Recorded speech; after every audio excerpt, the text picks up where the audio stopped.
오늘도 예배 자리에 나오신 참빛교회 중고등부 여러분 환영하고 축복합니다. 우리 함께 우리의 신앙을 고백하심으로 살아계신 삼위 하나님께 예배를 드리도록 하겠습니다. 나는 전능하신 아버지 하나님 천지의 창조주를 믿습니다. 나는 그의 유일하신 아들 우리 주 예수 그리스도를 믿습니다. 그는 성령으로 잉태되어 동정녀 마리아에게서 나시고 본디오 빌라도에게 고난을 받아 십자가에 못 박혀 죽으시고 장사된 지 사흘 만에 죽은 자 가운데서 다시 살아나셨으며 하늘에 오르셔 전능하신 아버지 하나님 우편에 앉아 계시다가 거기로부터 살아있는 자와 죽은 자를 심판하러 오십니다. 나는 성령을 믿으며 거룩한 공교회와 성도의 교제와 죄를 용서받는 것과 몸의 부활과 영생을 믿습니다. 아멘.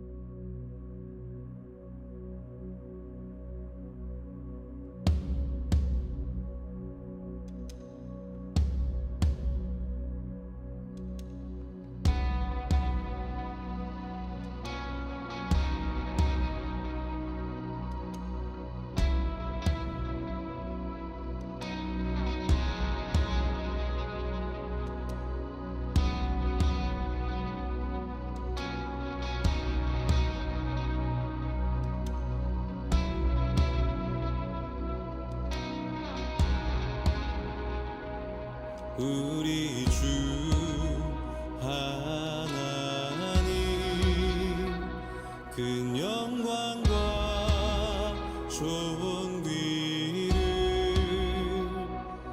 받기에 합당하신 지금 여기 계신 하나님 온 천지 만물을 지으시고 다스리는 큰 권능과 능력으로 주의 말씀 이루시리.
하나님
우리 함께 하나님께 기도하도록 하겠습니다. 주 하나님이 이르시되 나는 알파와 오메가라, 이제도 있고 전에도 있었고 장차 올 자요 전능한 자라 하시더라. 아멘. 하나님, 이 땅의 모든 것을 주관하시는 하나님께 나와 예배드릴 수 있게 하여 주심에 감사드립니다. 우리는 하나님 앞에 설 수 없는 죄인들이지만 이 시간 예수님의 보혈을 겸손히 의지하며 예배의 자리로 나아가오니 하나님, 우리 모두를 불쌍히 여겨주시고 예수 그리스도의 은혜의 장막 가운데 우리를 불러주시며 또 우리의 예배를 받아주시옵소서.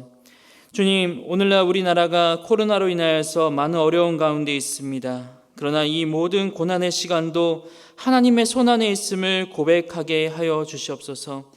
원하고 바라옵기는 이 어려운 시기에 환경을 탓하고 원망만 하기보다는 어려운 가운데서 하나님께서 말씀하시는 그 말씀에 더욱더 귀를 기울이게 하시옵고, 이해되지 않는 상황 속에서도 잠잠히 여호와를 바라며 하나님으로 말미암아 기뻐하는 우리 참빛교회 중고등부 아이들 될 수 있도록 하나님, 우리 아이들의 믿음을 붙잡아 주시옵소서.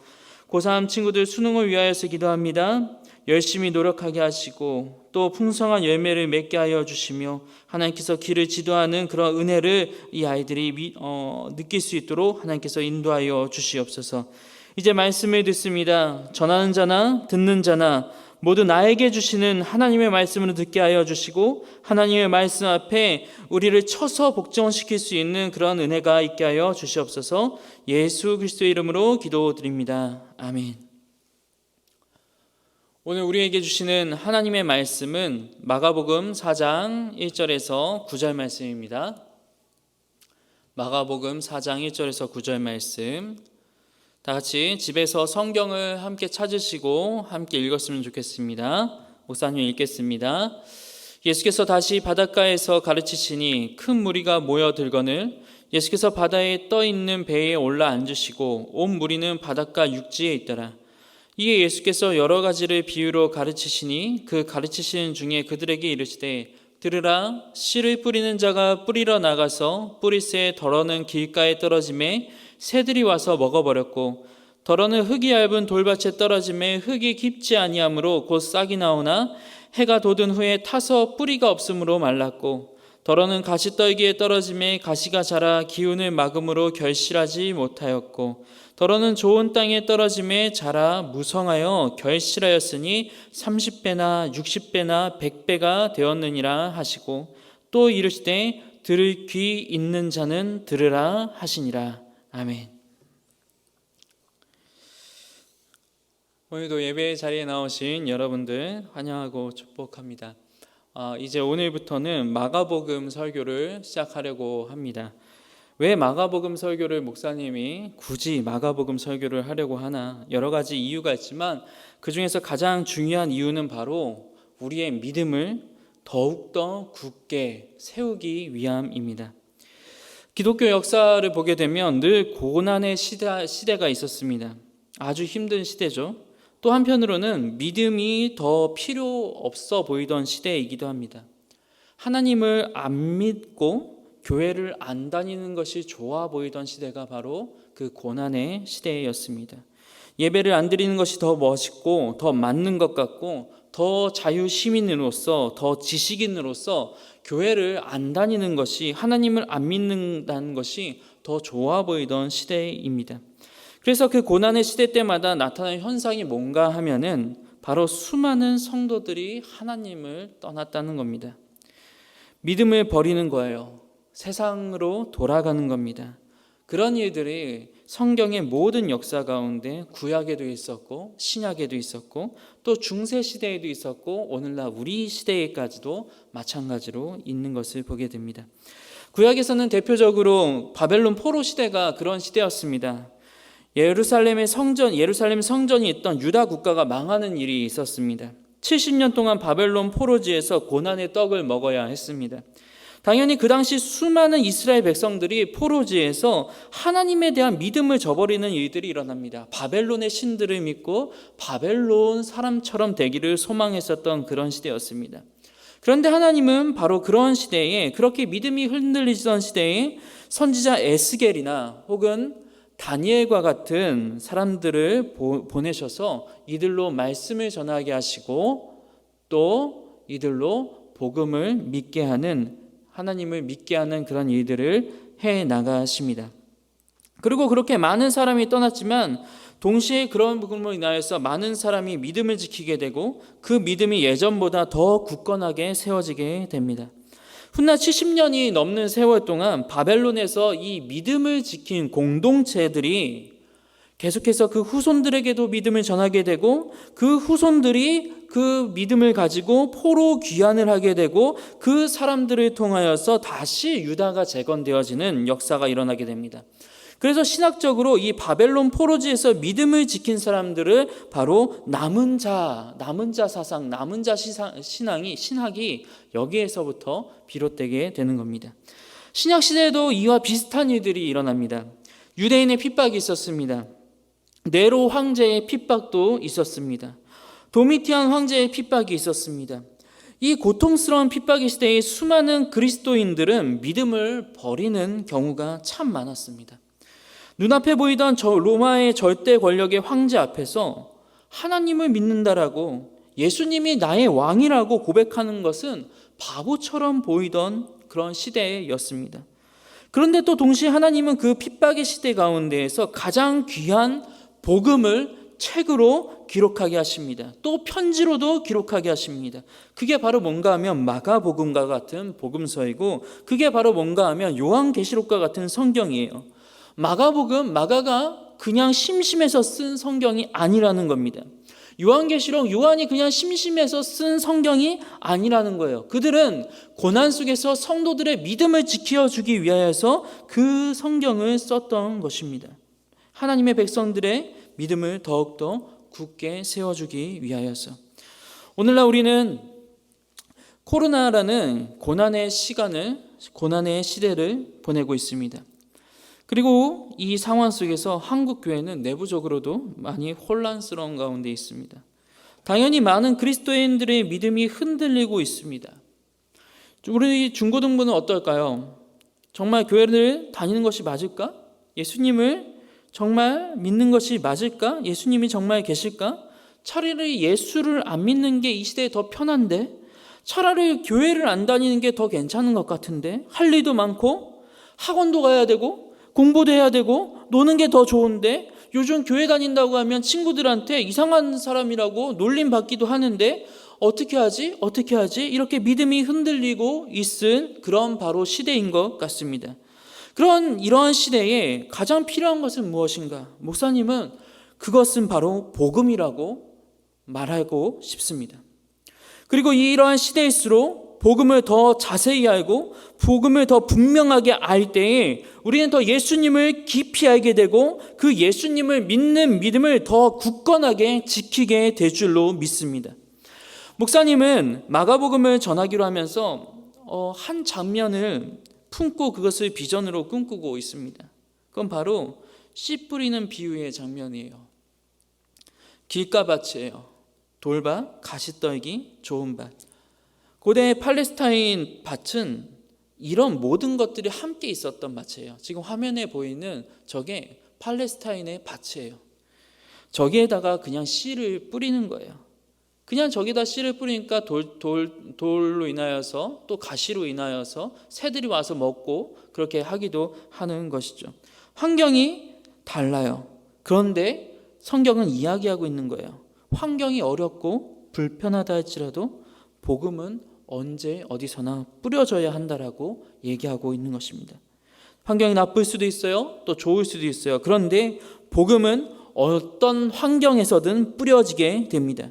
그리고 때로 복음은 거절되기도 하고 받아들여지기도 하지만 모든 복음은 모든 고난과 환경을 극복하고 마침내는 30배, 60배, 100배의 열매를 맺게 되는 것입니다.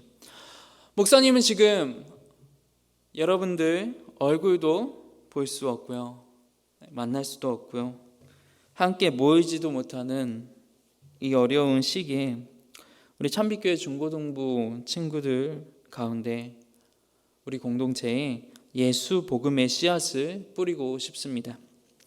그리고 여러분들에게 심겨진 이 복음이 모든 악조건의 환경을 뚫어버리고 여러분들의 믿음을 굳게 세우며 나아가서 여러분들을 통하여서 미래 세대가 정말로 하나님을 믿는 세대가 되게 30배, 60배, 100배의 결과를 보는 세대가 되기를 목사님 참 기도하면서 이 복음서를 준비했습니다. 그런 의미에서 오늘은 마가복음에 대해서 개관에 대해서 함께 살펴보려고 합니다. 목사님이 또 하나의 목표가 있어요. 이게 뭐냐면 마가복음 설교를 통하여서 여러분들을 마가복음 박사로 만들고 싶습니다. 적어도 우리 교회 어떤 어른들보다도 마가복음을 더 깊게 알고 더 정확하게 알고 더 바르게 이해하는 중고등부로 만들자라는 것이 이번 마가복음 이번 강해 설교를 통하여서 또 하나의 목표입니다. 잘 따라오시길 바랍니다. 하나님 말씀은 절대로 대충 들어서는 알지 못합니다. 인터넷 강의를 보면서 쏟는 열정, 학원을 다니면서 쏟는 열정, 한 문제라도 더 맞추기 위하여서 쏟는 그 열정을 이 설교 시간에 조금이라도 발휘해 주시기 바랍니다. 그렇게 깊게 고민하고 그렇게 깊게 진리를 탐구할 때 우리는 진리에 대해서 조금 알게 되는 거예요. 조금이라도 알아야 합니다. 이제부터 마가복음 보도록 하겠습니다. 우선은 마가복음이라는 성경에 대해서 알아봅시다. 마가복음은 1세기 초대교회 이후로부터 19세기 이르기까지 약 1800여 년 동안 교회로부터 가장 무시받았던 복음서입니다. 많이 읽지도 않고 많이 설교하지도 않았어요. 1세기에는 그나마 14% 정도 되는데 3세기 넘어가게 되면은 4% 별로 안 돼요. 정말 이 모든 복음서 중에서 가장 사람들이 무시하고 설교도 안 하고 많이 읽지도 않았던 성경이 이 마가복음서입니다. 그럼 왜 교회 역사는 1800년 동안 마가복음을 다른 복음서보다 낮은 등급의 복음서로 보았나? 첫째로 그것은 내용이 짧기 때문입니다. 둘째는 뭔가 하면 마가복음이 다른 복음서에 비해서 체계적이지 못하다고 논리적이지 못하다고 생각을 했었습니다. 셋째는 뭔가 하면 내용도 짧고 체계적이지 못하다고 생각을 하니까 다른 복음서인 마태, 누가, 요한복음에 비해서 신학적인 의미나 교훈이 적거나 약하다고 단정을 지어버렸어요. 마치 사람을 외모로 보고 판단하고 무시하듯이 성경의 외형적 특징만 보고 마가복음을 무시하고 있었던 겁니다. 그래서 마가복음을 사람들이 마태복음이나 누가복음, 요한복음보다는 조금 안 되는 성경으로 봐왔어요. 그런데 19세기에 이르자 사람들이 성경을 보면서 엉뚱하지만 아주 중요한 질문을 던지게 됩니다. 그 중요한 질문 중에 하나가 뭔가 하면 마태, 마가, 누가, 요한복음 중에 어떤 성경이 가장 먼저 쓰였을까라는 그런 질문이었습니다. 그리고 그 질문은 꼬리에 꼬리를 물어서 혹시 가장 짧고 간단해 보이는 이 마가복음이 가장 먼저 쓰여졌고 또 이 복음서가 마태, 누가, 요한 다른 복음서가 쓰여질 때 영향을 주거나 하진 않았을까? 라는 또 엉뚱하지만 의미 있고 중요한 질문들을 던지게 됩니다. 이 질문들이 다 맞지도 않지만 또 다 틀리지도 않아요. 근데 더 중요한 건 뭔가 하면 이 질문들을 통해서 마가복음에 대한 관심이 1800년 만에 급증하기 시작을 하게 됩니다. 그러면서 신학자들이 마가복음을 연구하기 시작한 거예요. 그리고 사람들은 이 마가복음서를 연구하면서 다른 복음서에서는 발견할 수 없었던 마가복음만에만 숨겨 있었던 정말 값진 보석들을 많이 발견하게 됩니다. 그건 바로 첫 번째가 뭔가 하면 그건 바로 마가복음은 마태복음과는 다르게 이야기 형식으로 복음이 기록되었다는 거예요. 마태복음은 설교 형식입니다. 체계적이고 논리적이긴 하지만 어려워요. 많은 사람이 다 이해할 수도 없고 다 들을 수도 없어요. 반면에 마가복음은 이야기 형식이에요. 다른 말로 하면 드라마처럼 복음을 소개합니다. 이야기의 강점은 뭐죠? 쉬운 거예요. 이 이야기는 머릿속에 오래 남아요. 그리고 모든 사람들이 다 알 수 있어요. 이해할 수 있어요. 실제로 마가복음은 이야기의 구성에 따라서 총 3막으로 구성이 됩니다. 1막은 갈릴리에서 예수님의 사역을 보여줘요. 2막은 예루살렘으로 가시는 길 가운데 있었던 예수님의 사역을 또 보여주고, 3막은 예루살렘에 있었던 예수님의 복음 사역을 알려줍니다. 마치 뮤지컬처럼 1막이 끝나면 커튼이 닫히고, 커튼 뒤에서는 다른 장면들이 세팅되고 배경이 세팅되고 커튼이 거치면 2막이 시작되죠.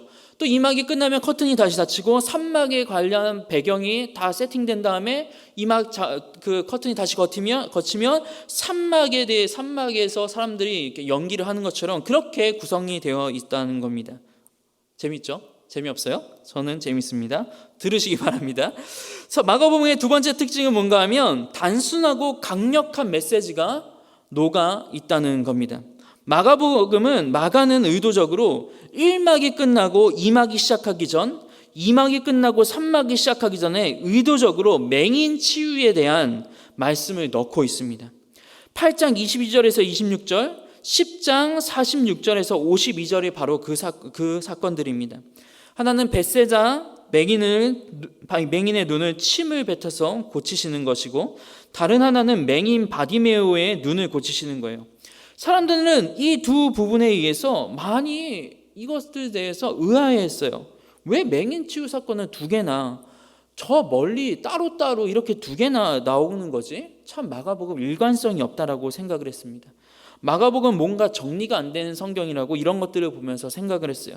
그런데 연구를 하다 보니까 마가는 일부러 이렇게 막이 끝날 때마다 맹인 치유의 사건을 넣고 있다는 것을 알게 되었습니다.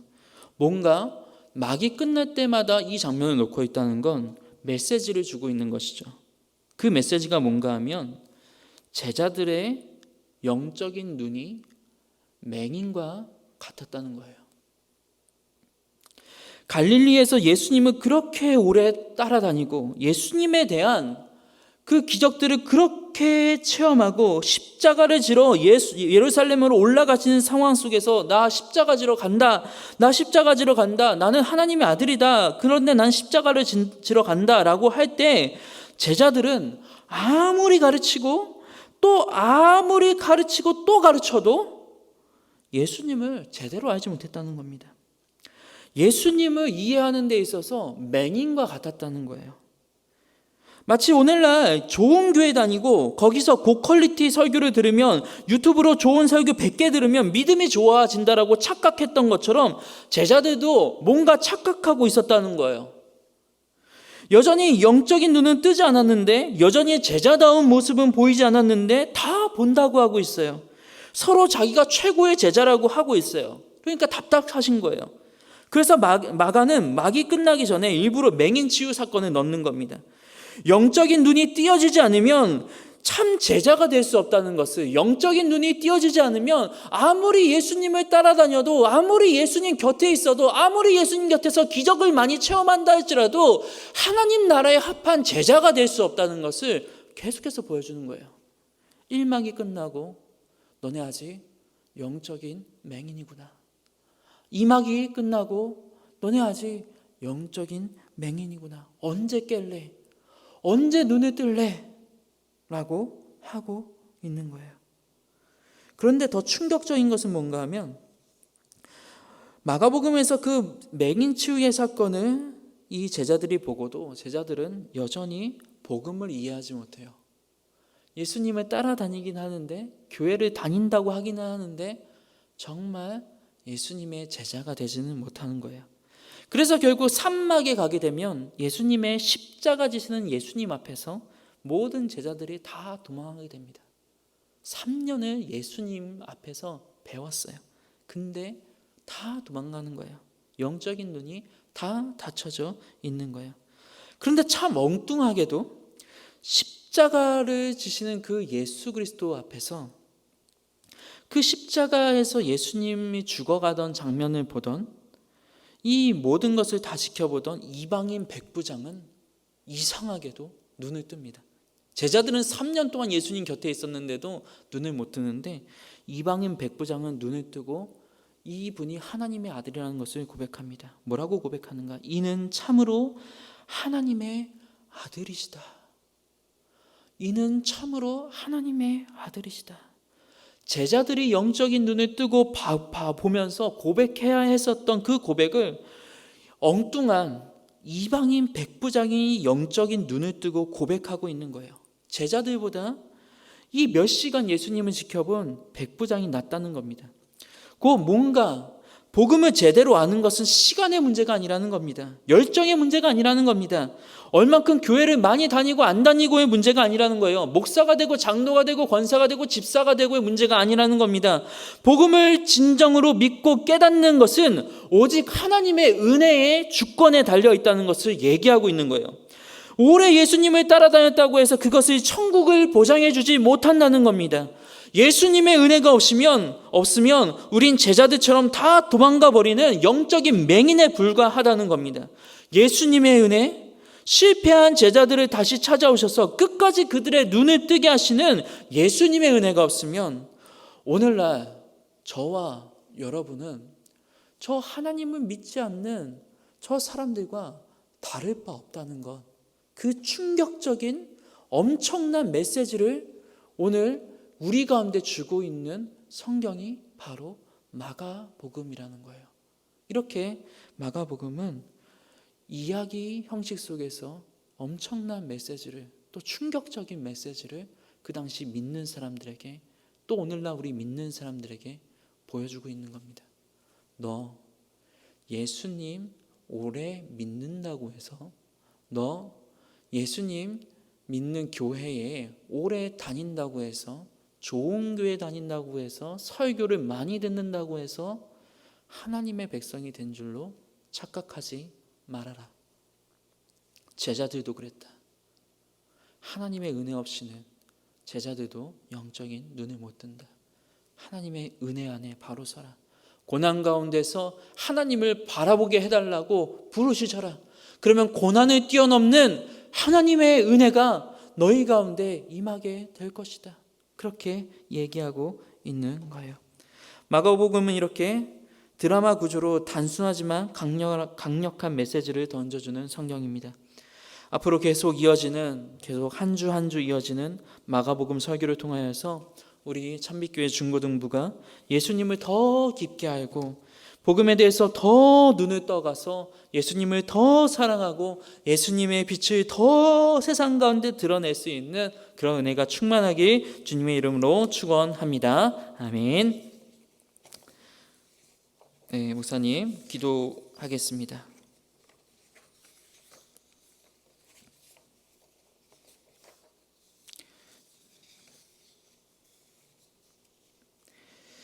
기도하겠습니다. 하나님, 이 시간 하나님의 말씀을 전파했습니다.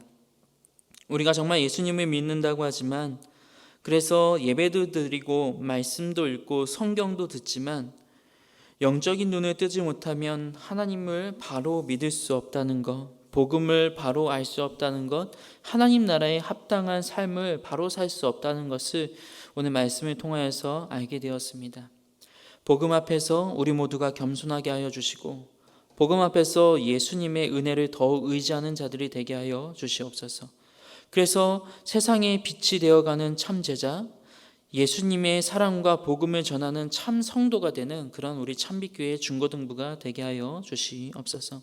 복음의 씨앗을 뿌렸습니다. 어려운 상황 가운데 복음의 씨앗을 뿌렸습니다. 하나님, 예수님, 간절히 원하옵기는 이 복음의 씨앗이 모든 악조건 속에서도 30배, 60배, 100배의 열매로 아버지 맺어질 수 있도록 하나님 은혜를 더하여 주시옵소서. 모든 것을 주님께 맡겨드리며 예수 그리스도의 이름으로 기도드립니다. 아멘. 축도하겠습니다.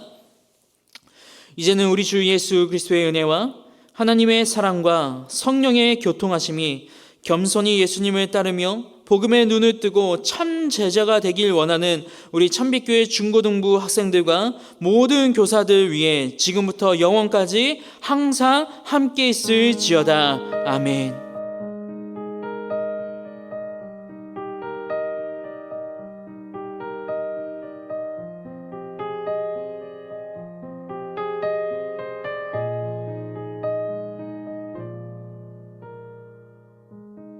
말 말씀이신 예수 진실하신 초대 사랑으로